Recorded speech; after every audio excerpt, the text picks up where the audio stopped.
बता रहे थे और पाठ का संक्षिप्त सारांश बताए। और आगे आज हम आपको दोहे रहीम जी के, पहला ही दोहा है आपका, रहीमन धागा प्रेम का मत तोड़ो चटकाए, टूटे से फिर ना मिले मिले गांठ पड़ जाए। संत रहीमदास जी का कहना है कि रहीमन धागा प्रेम का, रहीमदास जी कह रहे हैं कि जो प्रेम रूपी धागा है उसको मत तोड़ो चटकाए, यानी उसको तोड़ने से उसको मत तोड़िए।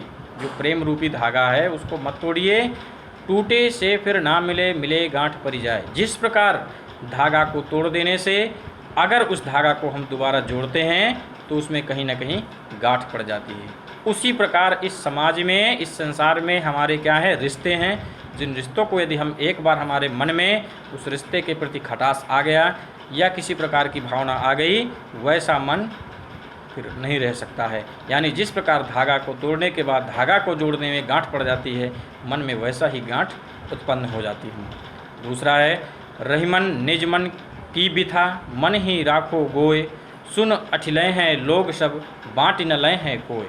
रहीमदास जी का कहना है कि निज मन की व्यथा, निज मतलब अपना, मन मीन्स मस्तिष्क, यानी मन में जो व्यथा है, जो बीमारी है, जो हमारे विचार हैं, जो दुख है, व्यथा मतलब दुख भी होता है, यानी जो मन में दुख है मन ही राखो गोए, यानी उसको मन में ही छिपा करके रखो।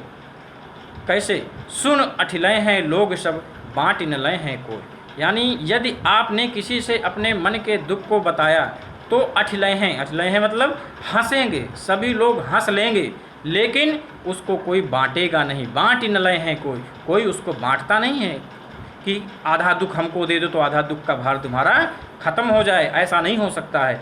आपको ही उस दुख को काटना है, दूसरा उसको काटने के लिए नहीं आया है।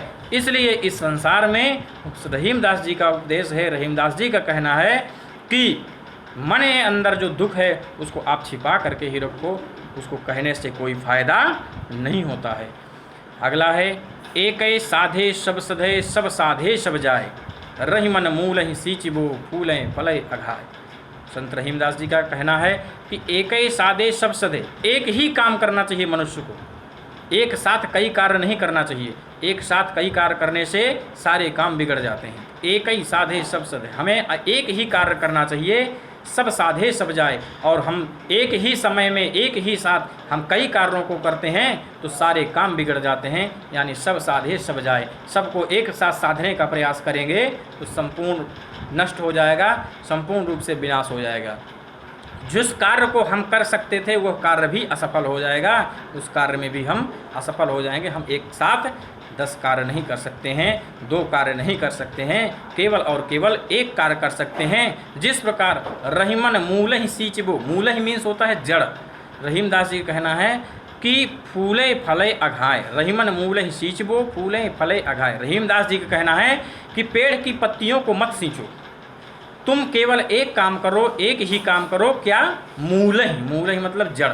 तुम केवल जड़ में पानी डालो, पेड़ के जड़ में पानी डालो तो वो तुमको आप अच्छा सा छाया देगा, फल देगा, फूल देगा। लेकिन जड़ की जगह में तुम केवल पत्तियों में पानी डालोगे तो तुमको कुछ मिलने वाला इस संसार में नहीं है। काम एक करो, क्या काम?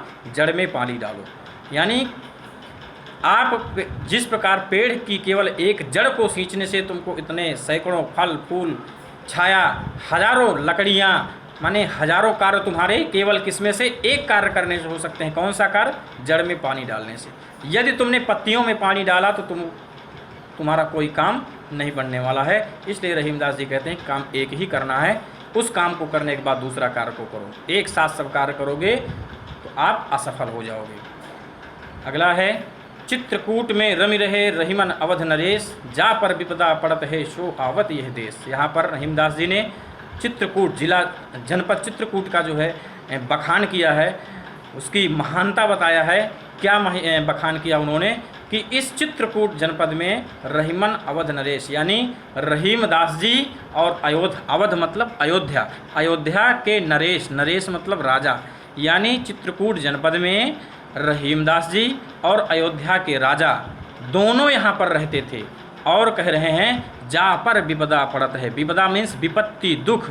जिस मनुष्य पर, इस संसार के किसी भी मनुष्य पर यदि दुख पड़ता है, विपत्ति पड़ती है, कष्ट होता है, तो सो आवत यह देश, वह इस जनपद में, इस देश में, चित्रकूट जैसे जनपद में, चित्रकूट जैसे क्षेत्र में वह व्यक्ति दुख लेकर के आता है और यहाँ से सुख लेकर के जाता है। अपने दुखों को, अपने कष्टों को यहाँ पर छोड़ करके सुख के साथ वापस चला जाता है। ऐसा रहीमदास जी का मानना है। अगला है दीरघ दोहा अर्थ के आखर थोरे आए, ज्यों रहीम नट कुंडली सिमट कूद चढ़ जाएं। यानी रहीमदास जी कह रहे हैं कि ये जो दोहे हैं वो देखने में तो ज़रूर छोटे हैं, आखर थोरे आए, आखर मतलब अक्षर, अक्षर इसमें थोड़े हैं, यानी बहुत कम अक्षर दिखाई देते हैं। ये दोहा बहुत छोटा दिखाई देता है लेकिन अर्थ इसमें बहुत बड़ा दिखाई देता है। जैसे बिहारी दास जी कहे हैं कि उनके जो दोहे हैं वो दोहे भी उन्होंने कहा है कि दोहे हमारे छोटे हैं लेकिन उन्होंने अर्थ बहुत बड़ा दिया है, यानी अर्थ देते हैं कैसे, बहुत बड़े अर्थ देते हैं।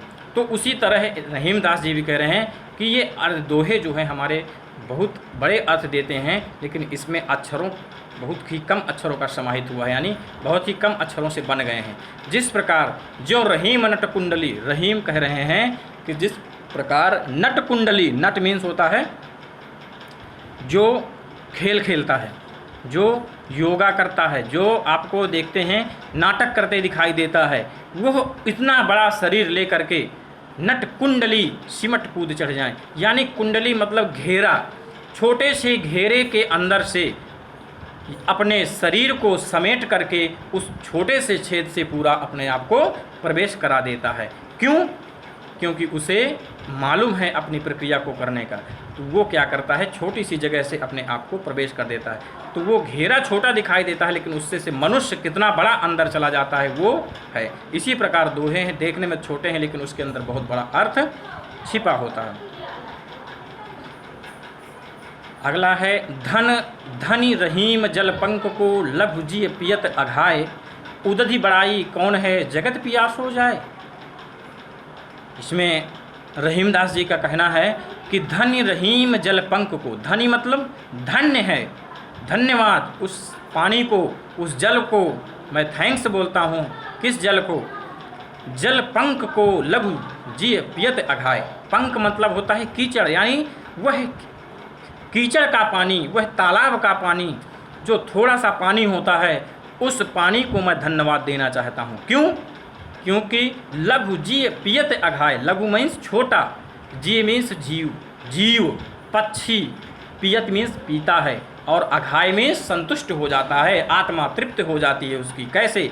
छोटे से तालाब का कीचड़ का पानी पी करके वह पक्षी, वह जीव खुश हो जाते हैं। लेकिन उदधि बड़ाई कौन है? उदधि मीन्स सागर, समुद्र। उस समुद्र की बड़ाई कौन करेगा जहाँ पर जगत पियास हो जाए। इतना बड़ा संसार है, इतना बड़ा सागर है, लेकिन वह किस काम का है? वह सागर, वह समुद्र जहाँ से आदमी, मनुष्य प्यासा चलाता है। क्यों? क्योंकि उसका पानी खारा है, उसके पानी को पीने से किसी की प्यास नहीं बुझती है। तो जब उसको पीने से प्यास नहीं बुझ सकती है तो वह पानी हमारे किस काम का है? वह सागर किस काम का? वो हमारे लिए, जिससे हमारी प्यास बुझ गई, जीव की प्यास बुझ गई, वह पानी हमारे लिए अत्यंत महत्वपूर्ण है, इसलिए हम उसको धन्यवाद देते हैं। ऐसा रहीमदास जी का मानना है। अगला दोहे में रहीमदास जी कहते हैं कि नाद रीज तन देत मृग, नर धन हेत समेत, ते रहीम पशु से अधिक रीज कछु ना दे। इसमें रहीमदास जी कहना है कि नाद रीज तन देत मृग, मृग मीन्स हिरण, हिरण क्या दे देता है? तन, तन मीन्स अपना शरीर, देत मतलब दे देता है, हिरण अपनी शरीर दे देता है। रीझ मतलब क्या? अट्रैक्ट होकर के, अट्रैक्शन होकर के, उसके प्रति आकर्षित होकर के। किसकी? नाद, नाद मीन्स संगीत, मधुर संगीत सुन करके हिरण अपनी शरीर गंवा देता है, अपनी शरीर न्यौछावर कर देता है। नर धन हेत समेत, और नर धन हेत समेत अपने धन के लिए गंवा देता है। लेकिन ते रहीम पशु से अधिक, वो कह रहे हैं, रहीमदास जी कह रहे हैं कि वे पशु से भी अधिक बेकार हैं, जो रीझें कछु ना दे, जो किसी पर आकर्षित होकर के भी अपना दान तक नहीं देते हैं, वह पशु से भी बेकार मनुष्य होता है, पशु से भी अधिक बेकार है। क्यों? क्योंकि पशु तो संगीत में मुग्ध होकर के अपने प्राणों का, शिकारी जब हिरण का शिकार करने आता है तो ऐसे उसको नहीं पकड़ पाता है। हिरण को पकड़ने का एक उपाय है। शिकारी जब हिरण को पकड़ना होता है तो वह उसके सामने बांसुरी बजाता है, बहुत मधुर संगीत बजाता है, और हिरण जब उस मधुर संगीत को सुनता है तो वह मधुर संगीत ये नहीं समझ पाता हिरण कि ये मुझे पकड़ने के लिए बजाया जा रहा है, किसी शिकारी के लिए बजाया, शिकारी के द्वारा बजाया जा रहा है। वह ऐसा सोचता है कि यह किसी जानवर की आवाज़ है, और वह उस मधुर संगीत को सुन करके उसमें मुग्ध हो करके सब कुछ इस दुनियादारी संसार को भूल जाता है। और भूल जाता है जब वह उस मुग्ध हो जाता है, उस संगीत को सुनने में पागल हो जाता है, और शिकारी अपना खेल कर देता है, यानी शिकार उसका कर लेता है हिरण का, और शिकार हिरण की जान चली जाती है। तो इस तरह वह मुग्ध होकर के अपने शरीर को दे देता है। ऐसे मनुष्य भी इस संसार में हैं जो कुछ रीझने के बाद भी कुछ नहीं देते हैं, वह पशु से भी बेकार उनका जीवन होता है। अगला है, बिगड़ी बात बने नहीं लाख करो किन कोय। संत रहीमदास जी कह रहे हैं कि बिगड़ी बात बने नहीं लाख करो किन कोय। यदि बात बिगड़ गई, बिगड़ी मतलब बिगड़ जाना, बात मीन्स हमारी वार्तालाप, हमारी बातें यदि बिगड़ गई, लाख करो किन कोय, यानी आप लाखों उपाय कर लो तो वो कार्य आपका, वो बात आपकी नहीं बन सकती है। क्योंकि कहा जाता है कि जुबान से, मुंह से यदि जुबान निकल गई और धनुष से तीर निकल गई, उसको कोई रोकने वाला नहीं है, फिर वापस वो नहीं मिल सकता है, वापस वो नहीं आ सकता है। आप बात बना करके किसी को सेटिस्फाइड कर दो, किसी को संतुष्ट कर दो, या कोई अपने आप में संतुष्ट हो जाए तो वह बात अलग होती है। लेकिन अगर आप यह चाह लो कि जो बात मैंने कह दिया उस बात को मैं बना लूँ, तो वह आपकी मूर्खता है। आप मूर्खतापूर्ण बात कर रहे हो, लेकिन वह बात नहीं बन सकती है। जैसे रहीमदास जी का कहना है कि फाटे दूध को मथे न माखन होए। यदि दूध फट गया है तो उससे आप माखन उत्पन्न नहीं कर सकते हो, उससे घी नहीं बना सकते हो। यदि वह बन जाए तो मैं बात को मान सकता हूँ कि बिगड़ी बात बन सकती है। जिस प्रकार फटे दूध से मक्खन नहीं बन सकता है, हम दही नहीं निकाल सकते हैं, उससे घी नहीं बना सकते हैं, उसी तरह हमारी बात बिगड़ जाने से लाखों उपाय हम कर लें लेकिन हमारे काम को नहीं बन सकता है। अगला है, रहीमन देख बड़ेन को लघु न दीजे डार, जहाँ काम आवे सुई कहाँ करे तलवार। रहीमदास जी कह रहे हैं कि देख बड़ेन को, यदि हम बड़े लोगों को देख करके, अपने से शरीर से बड़े आकार के लोगों को देखकर लघु न दीजे डार, लघु मीन्स छोटे, छोटे लोगों को अपनी सरेंडर नहीं कर देना चाहिए, आत्मसमर्पण नहीं कर देना चाहिए। क्यों? क्योंकि वह बड़ा व्यक्ति है, हम छोटे हैं, तो इसका मतलब ये नहीं है कि वह बड़ा है तो हम उसके सामने अपने आप को सरेंडर कर दें। हम सरेंडर नहीं करना चाहिए। क्यों? क्योंकि जहाँ काम आवे सुई कहाँ करे तलवार। जहाँ पर काम सुई का है, क्या वहाँ पर तलवार काम कर सकती है? यदि हमारे पैर में कांटा लग जाए और हम उसको तलवार से निकालेंगे तो निकल सकता है क्या कभी? अगर हमको बटन लगाना है, शर्ट की बटन लगाना है, उस बटन को हम सोचें कि तलवार से लगा दें, तो तलवार से क्या वो लग सकती है? वो सुई से ही लगेगी। क्यों? क्योंकि काम सुई का है। यानी छोटे व्यक्ति का जो काम है उस काम को बड़ा व्यक्ति नहीं कर सकता है। इसीलिए इस संसार में छोटा और बड़ा का रिश्ता दिया गया है कि जो कार्य छोटे का है वो छोटा करेगा, जो बड़े का कार्य है वो बड़ा करेगा। और यदि हमें किसी पेड़ को काटना है तो हम उसको तलवार से काटेंगे कि हम उसको सुई लेकर काटेंगे? सुई लेकर के पेड़ कोई काटेगा?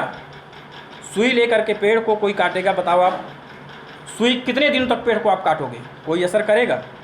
तो इसी तरह जिस प्रकार सुई का काम जो है वो सुई करेगी, जिसका काम तलवार का है वो तलवार करेगी। और उसी प्रकार हमें बड़ों के सामने अपने आप को सरेंडर नहीं करना चाहिए, और बड़े व्यक्ति को छोटे व्यक्तियों को देखकर उसकी हेय दृष्टि नहीं रखनी चाहिए, यानी उससे घृणा नहीं करनी चाहिए, बल्कि दोनों के व्यक्ति बीच प्रेम की भावना होनी चाहिए। अगला है, रहीमन निज संपत्ति बिना को न विपत सहाय, बिनु पानी जो जलज को नहीं रवि सके बचाए। रहीमदास जी कह रहे हैं कि निज संपत्ति बिना, संपत्ति मतलब धन दौलत, यानी निज मतलब स्वयं, जब तक अपने पास स्वयं की संपत्ति नहीं होती है, स्वयं का धन दौलत नहीं होता है, स्वयं का ज्ञान नहीं होता है, को न विपत्ति सहाय। विपत्ति मतलब दुख, दुख में कोई इस संसार में सहायता नहीं करता है। यदि अपने पास धन दौलत नहीं है, अपने पास संपत्ति नहीं है, अपने पास ज्ञान नहीं है, अपने पास व्यवहार नहीं है, तो दुख के घड़ी में कोई आपकी सहायता करने वाला नहीं है। जिस प्रकार बिनु पानी ज्यों जलज को, बिना पानी के ज्यों जलज को, जलज मीन्स कमल, जो जल में उत्पन्न होने वाला होता है कमल, यानी बिना पानी के कमल की रक्षा कोई नहीं कर सकता है। नहीं रवि सके बचाए, यानी सूर्य कमल को नहीं बचा सकता है यदि उसके पास पानी नहीं है। यानी सूर्य के प्रभाव से वो सूख जाएगा। क्यों? क्योंकि उसके पास उसकी निज संपत्ति धन दौलत रूपी पानी नहीं है, इसलिए वो उसको बचा नहीं सकता है। तो दुख की घड़ी में यदि अपने पास कुछ नहीं है तो कोई भी इस दुनिया में, इस संसार में सहायता करने वाला नहीं है। रहीमन पानी राखिए बिनु पानी सब सून, पानी गए न उबरे मोती मानुष चून। रहीमदास जी कह रहे हैं पानी राखिए। पानी शब्द जो यहाँ पर आया है वो कई अर्थ लेते हुए आया हुआ है, एक ही अर्थ नहीं है। पानी राखिए, रहीमदास जी कह रहे हैं कि पानी राखिए। कौन सा पानी राखिए? बिनु पानी सब सून, यानी वह पानी के बिना पूरा संसार सून है। पानी केवल यहाँ पर पीने वाले जल से ही संबंध नहीं है, बल्कि पानी गए न उबरे, यदि पानी चला गया तो उबर नहीं सकता है। कौन नहीं उबर सकता है? कौन नहीं डेवलप कर सकता है? 3 व्यक्ति, यानी 3 वस्तुएं हैं, मोती मानुष चून। मोती मतलब एक रत्न है, एक गहना होता है, आभूषण होता है, एक पदार्थ है जिसके पानी चले जाने से उसकी चमक चली जाती है, तो उस पदार्थ की कोई कीमत नहीं रहती है जिसमें चमक नहीं है। दूसरा है मानुष। मानुष मतलब मनुष्य।